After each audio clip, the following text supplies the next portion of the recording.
सभी का धन्यवाद। जय हिंद, जय भारत। इसके साथ में शुरुआत हम करते हैं। ये जो दिल्ली के जो मामले हुए और 13 महीने दिल्ली में आंदोलन चला, उसमें सभी लोगों का, देश का सहयोग मिला। उसमें सबसे बड़ा उस आंदोलन की खासियत थी कि जो हमारे पंजाब से जो लोग आए और जो पंजाब का जो सिस्टम देखा पंजाबियों का, अगर सिस्टम को अख्तियार कर लें तो देश में कोई आंदोलन चलाने में दिक्कत नहीं रहेगी। काम की सुनो बात, काम की अंदर भी सीख रहे हैं नहीं। इनके जो बापे थे भंडारे चलाने वाले लंगर, इस आंदोलन में सबसे पहले वे जम के बैठ गए और वे जब चलाते थे ना लंगर चलाने वाले लोग, वे मंच पे भी नहीं जाते थे। हमारे वाले तो बैठ जाओ ना, रुक जाओ भाई, बात सुन लो, जो तुम खड़े बात सुन लो। हमारे वालों को तो राय क्या है कि मंच पे पहले रहेंगे, काम कम करेंगे, ये राय है। लेकिन चलो जो कुछ है ठीक है, कर लेंगे, सुधरेंगे। 13 महीने में बड़ी जीत उसको कहेंगे कि साल होती, वो हासिल करिए समझौते के आधार पर। बहुत लोग कहते हैं कि हमने भारत सरकार को हरा दिया, किसान जीत गया। ना कोई हारा ना किसी की जीत में, समझौते के आधार पर उसको कहेंगे। और जब समझौता होता है पंचों का, पंच परमेश्वर, पंच प्यारे, 5 ही तो नहीं है। जब समझौता होता है तो जो फैसला हमारे पंचों ने किया भारत सरकार के बीच में, वो हम सब लोगों ने मान लिया।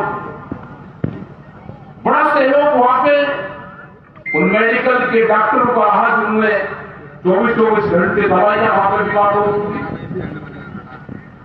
जो वहां पर सफाई कर्मचारी थे उनका बड़ा योगदान रहा कि कोई नहीं निकलता था और सफाई कर्मचारी पूरे उनकी सफाइयां करते थे।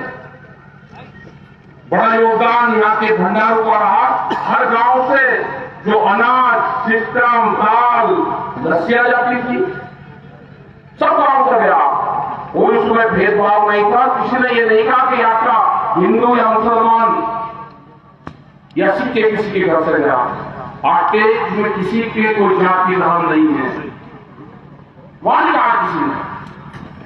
लेकिन वहां सबने काम किया। यहां से पूरा इस क्षेत्र से भी, पूरा शामली क्षेत्र से, बहुत गांव से यहां से सामान वहां पे गए, लोग रहे। वो आंदोलन जब पूर्ण हुआ, जब मीडिया के लोगों ने आपको 24 घंटे आपको दिखाया, वो प्रिंट मीडिया हो, इलेक्ट्रॉनिक मीडिया हो, वो हमारे सोशल मीडिया के बच्चे हो, उन्हें उस आंदोलन को सीखने के हिसाब से ट्रेनिंग वहां से ली। और जिन बच्चों ने पूरा लगन से वहां पे काम करा, वे आने वाले टाइम पे बड़े बड़े एंकर और चैनल में खोल देंगे, जिन्होंने वहां पे काम कर किया। बहुत लोग कहते हैं कि 13 महीने रहे वहां पे, कष्ट ले लिया। जब ट्रेनिंग होती है तो ट्रेनिंग में तो कष्ट होते हैं। वहां किसानों की आंदोलन की ट्रेनिंग थी 12 महीने, 13 महीने। वह पूरी ट्रेनिंग इस देश के किसान ने ली, इस देश के नौजवान ने वहां पर दी कि हर मौसम में किस तरह से अपने घर से बाहर कैसे अपने बांस के झोपड़ी बना के हमको रहना है। और आज उसका एहसास होता है कि जिस किसान ने वहां पे बांस की झोपड़ी बनाई, जब उस झोपड़ी को हटाता है तो उसको दर्द हुआ। जब आंदोलन खत्म होता है तो 1 दिन में खत्म हो जाना चाहिए। जब कोई पॉलिटिकल मीटिंग होती है तो 3 बजे लोग चलने लगते हैं, लेकिन वो दुनिया का एक पहला इस तरह का आंदोलन है कि आंदोलन की समाप्ति तो 19 तारीख को होगी थी, जब प्रधानमंत्री जी ने एक बड़ी घोषणा की। लेकिन उसके बाद में भी लोग गए नहीं। और जब वहां समझौता हो गया 9 तारीख में, उसके बाद में भी वहां पे भीड़ बढ़ना शुरू हुई और बहुत लोगों को कहने के बाद वे कल 11 और 12 तारीख में आज लोग वहां से निकलना शुरू हो रहे हैं। उनको दर्द एक चीज का रहेगा हमेशा कि जहां पे हम एक साथ रहे, जिस गांव में हम एक साथ रहे, उस गांव की हमेशा याद आएगी। वो आंदोलन के गांव, वे विचारधारा, वे अलग अलग भाषाओं के लोग, मैं उनको दोबारा कहा मिलेगी। लेकिन खुशी इस बात की है कि 1 साल की उनकी ट्रेनिंग पूरी हुई है। जिन लोगों ने उसमें 25 से 30-40 लाख लोगों ने वहां पर हिस्सा लिया होगा आंदोलनों में, जो फिजिकल रूप से वहां पे आए होंगे उस आंदोलन में, क्योंकि 25 लाख के आसपास तो 26 जनवरी में थे, 4 लाख ट्रैक्टर थे उस टाइम में।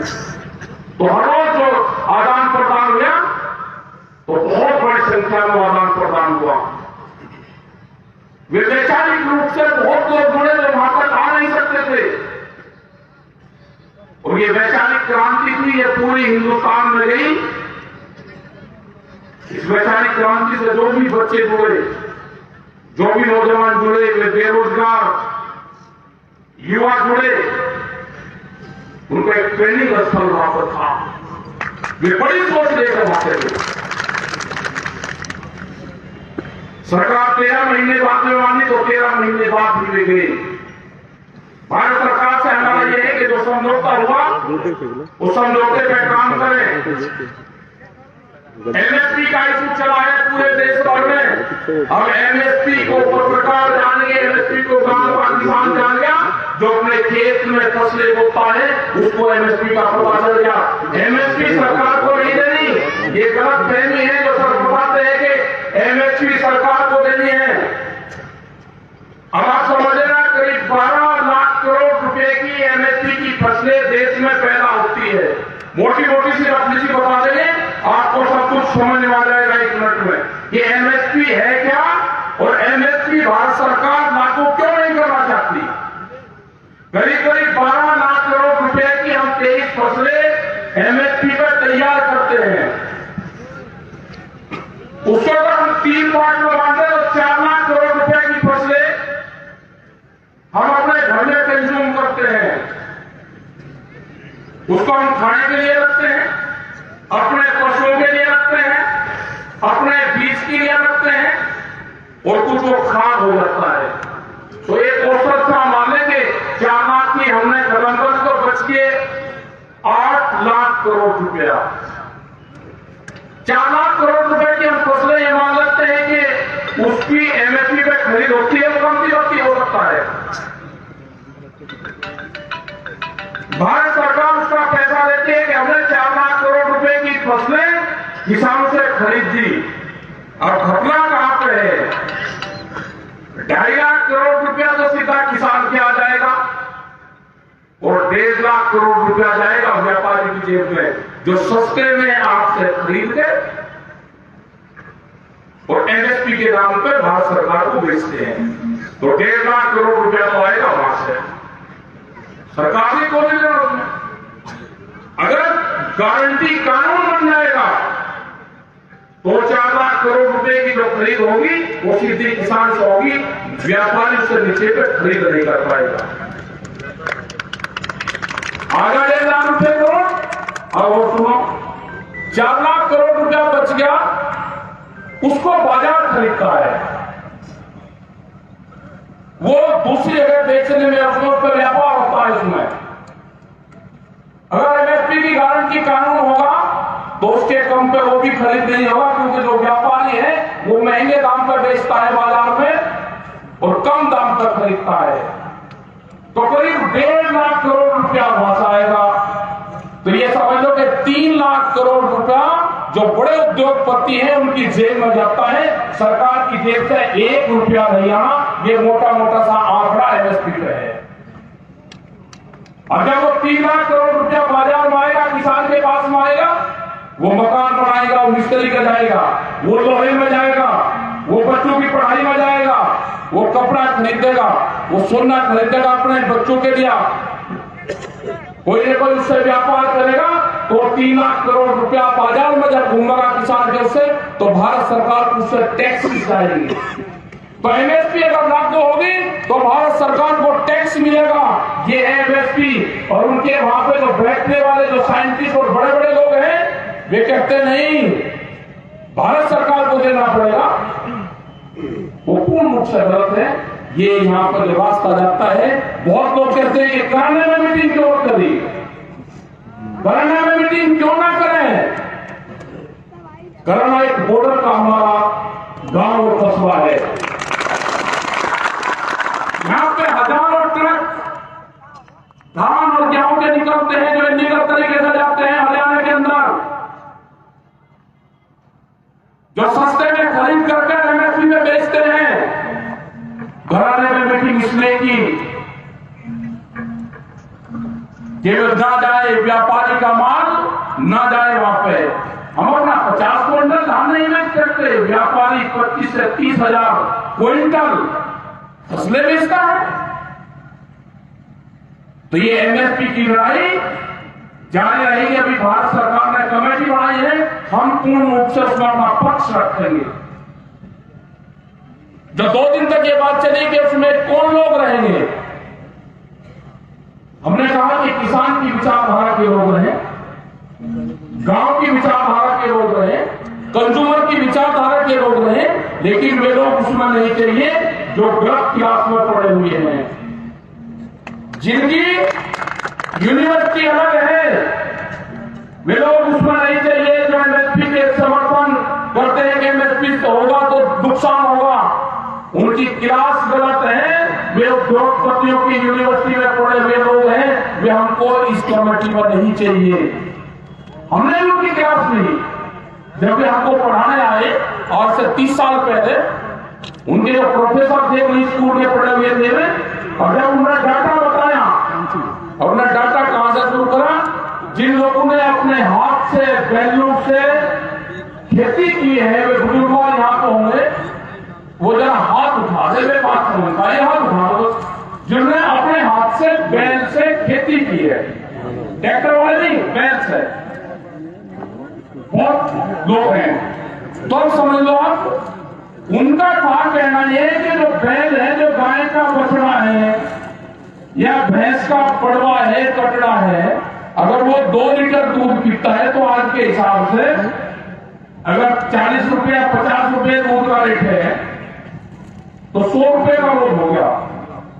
तो 1 महीने में 3000 रुपये का गाय का बछड़ा दूध पी गया, ये किसान को नुकसान है।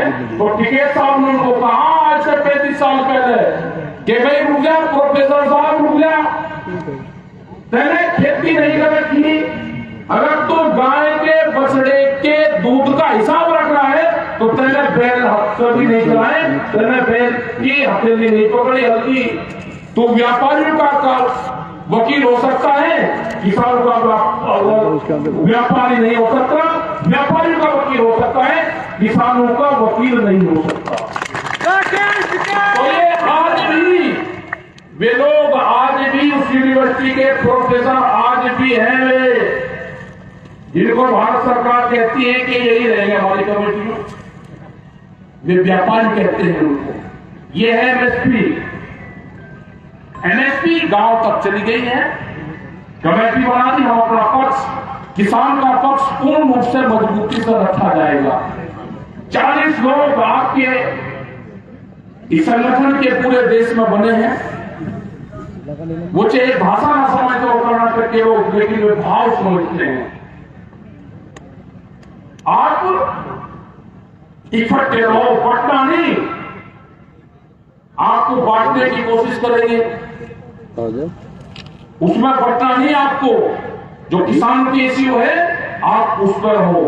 अभी यहां के भी बहुत से मामले हैं, हाईवे एक निकल रहा है यहां का भी, ये दिल्ली देहरादून इकोनॉमिक कॉरिडोर, उसके भी बहुत मामले हैं। यहाँ पे सहारनपुर, शामली, मुजफ्फरनगर,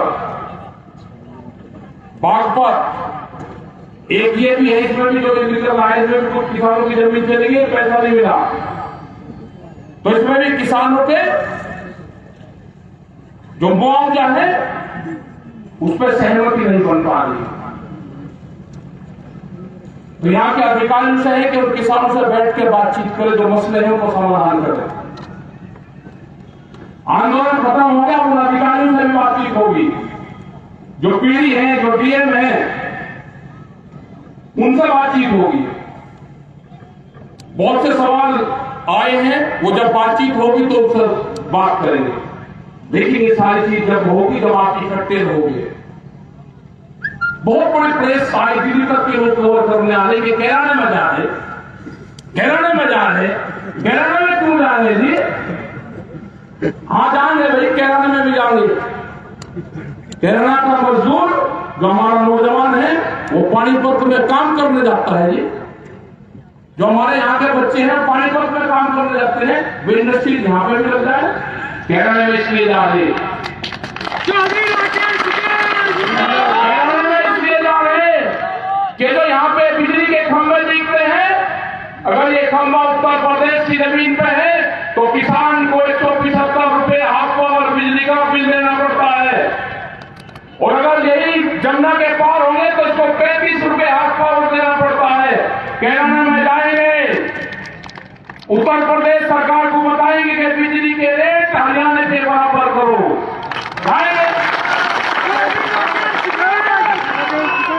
और हमारे उत्तर प्रदेश के मुख्यमंत्री योगी आदित्यनाथ कमजोर नहीं है हरियाणा वाले से, कि हरियाणा वाला 35 रुपए करेगा और यहाँ पर 75 रुपए करेगा, 175 रुपए। उनका कमजोर नहीं है, उनका बहुत मजबूत है। जाएंगे ना घरों बात करने, उनका कंपटीशन करवाएंगे, वो भी बीजेपी की सरकार है, यहाँ पे भी बीजेपी की सरकार है। करेंगे, गन्ने का भाव वहां पे ज्यादा है, यहाँ पर कम है, करेंगे बात कराने में, पूरे प्रदेश में बात करेंगे, गन्ने की भाव की बात करेंगे, गन्ने का भुगतान नहीं है उसकी भी बात करेंगे, 4000 करोड़ रुपया बकाया है उसकी भी बात करेंगे, सब चीजों की बात होगी। कराने में सरकारी प्लान है, इसको प्लान कहें या प्लान कहें, प्लान, प्लान के तहत प्लान हो रहा है, प्लान ये सरकारी है, इसके बहकावे में मत आना, कोई भी सुगुरी भेजना, अपने काम पे ध्यान दो, अपने रोजगार पे ध्यान दो, उस पर ध्यान दो। बहुत बड़ी संख्या में हर रोज यहां से आदान प्रदान हमारा पानीपत का है, बहुत से बच्चे वहां पे अपना काम करते हैं, उस पर ध्यान दो। इन सियासी ख्यालों में मत पड़ो, यहां पर मेल मिलाप है सबका, और वो मेल मिलाप भी रहेगा, इसलिए कराने में आएगा। खेती किसानी पे, गांव पे, गरीब पे, रोजगार पे, उस पे ध्यान दो। भारत सरकार से एक समझौता है, हमने बताया, वो समझौता भारत सरकार लागू करे। उत्तर प्रदेश और हरियाणा की सरकार के वहां के मुख्यमंत्री से बात करेंगे, जो किसान के ऊपर मुकदमे दर्ज है, करीब 50,000 से ज्यादा मुकदमे हरियाणा में दर्ज है, और 25-30 हजार लोग हमारे पे उत्तर प्रदेश में भी दर्ज है, जिनके पास में नोटिस गया, अगर कोई ट्रैक्टर वहां पर लेकर चला गया तो उसके पास में नोटिस आएगा, तो वो भी बात करेंगे। वे 10 साल पुराने ट्रैक्टरों की भी बात करेंगे हम सरकार से। वे 10 साल पुराने ट्रैक्टर वे थे कि जो एनजीटी के नाम पे बंद करने का प्लान है, क्या कोई किसान जिंदा बच जाएगा कि 10 साल में अपना ट्रैक्टर बदल देगा? कोई रेते में चलाता होगा या कोई किराया भाड़ा करता होगा तो बदल सकता है, लेकिन किसान नहीं बदल सकता।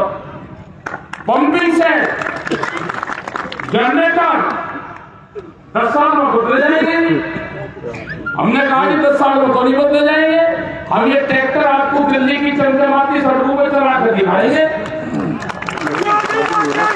हमने मगर भाई 26 तारीख की परेड थी, पिछले साल उसमें दिखा दो तो 4 लाख ट्रैक्टर वहां पर कह रहे थे आपने तो दिल्ली की सड़कों को खराब कर दिए, ट्रैक्टर चला दिए। अरे हम तो वही चला कर दिखा रहे थे, वे ट्रैक्टर के 10 साल पुराना ट्रैक्टर चल जा हमारे ऊपर लगाते रहे, लेकिन बड़ी हिम्मत है एजुकेशन बहुत तरह के चले थे, हमने भी सब खत्म करते, कोई बात नहीं भाई, जब लड़ाई भिड़ाई होते ही दूसरे को क्या ही करे। हमने मान लिए अपना सरकार और अपना काम करे, ठीक है, ऐसा ना बोल रहे हो। उसके पास में मौका है काम करने का। यहाँ पर इलेक्शन की भी बात होता है, सारे प्रेस करोगे इलेक्शन में क्या होंगे। अरे अभी भाई जो सरकार है वो 5 साल में एक दिन लिखी है, 2 महीने के लिए। अब सरकार गिरी है, वो दान पुण्य करेगी और गांव के लोगों की कहावत है मैं जो सरकार ने दिया तेल खुलने लगे। अभी चुनाव आचार संहिता तक जिस भी स्टेट में चुनाव है वे योजनाएं बनाए, दे कुछ ना कुछ, घटावे बिजली का रेट, बढ़ावे गन्ने का रेट, करवाए भुगतान, आलू का, बाजरे का, सब किसान दुखी हो रहा है। उसको करें 2 महीने है काम करने का, और नहीं तो भाई ये किसान फिर अपना जनता अपना सोच लेगी। अगर आप ठीक काम करोगे ये वोट आपको दे देंगे, आप नहीं करेंगे किसी और को दे देंगे। वोट को जबरदस्ती किसी से नहीं बोले सकता, वोट तो विचारधारा की है। आप अपनी विचारधारा ठीक कर लो तो ये आपको दे देंगे, आपकी नहीं होगी तो किसी और को दे देंगे। हमारे हाथ में कुछ नहीं है, हम तो आपकी योजनाएं आपके काम बताएंगे, ठीक है भाई। हाँ, हमारा संदर्भ बहुत दूर है, तो अपना काम करो। काम 5 बजे का 6 बजे का हमारा प्रोग्राम चंडीगढ़ में बहुत संख्या में लोग आए, ठीक है, बहुत संख्या में लोग आए। अपना भाई धन्यवाद, इस नौजवान का भी धन्यवाद और सभी का धन्यवाद जिसने अगर अपने बच्चे भाई पढ़ाई पर भी ध्यान रखो। जय हिंद और जय भारत। खबरों में बने रहने के लिए फोरम 4 को सब्सक्राइब करें और नोटिफिकेशन पाने के लिए बेल आइकन दबाएं।